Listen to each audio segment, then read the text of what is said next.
Hello guys, I was on vacation this week, so I had time to work on my Vulristics project. For those who don't know, this is a framework for prioritizing known CVE vulnerabilities. I was mainly grooming the HTML report this week. So I added a logger at the top, set max width for the report, added a timestamp when the report was created, so you can now see how fresh it is. I have combined CVSS and Vulristics score statistics in two parallel columns, but the main new feature is the tables of vulnerable products and types of vulnerabilities. The products are sorted by prevalence. You can review this list and ask yourself if this order is correct in your opinion, or change the prevalence values for some products in the config dictionary. For software products with unknown prevalence, you will see the comment unclassified product. So currently, prevalence indicates that people are more likely to face certain products and vulnerabilities in those products. SharePoint, as a popular enterprise product, will have more prevalence than, for example, an optional extension for VS Code. And that's fine. If you are using Vulristics as an analyst or consultant and want to deal with new vendor advisories, for example.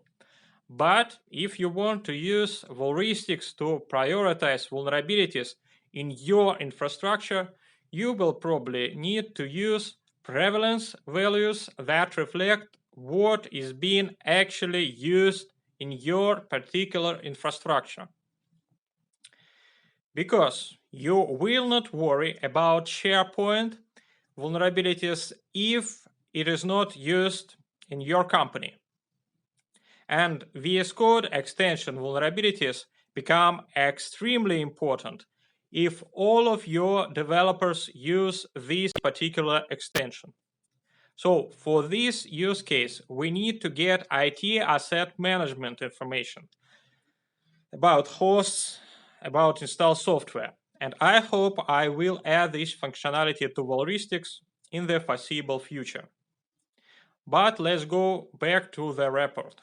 In cases where, for some reasons, it was not possible to find a vulnerable product, you will see unknown product in comments and related vulnerabilities.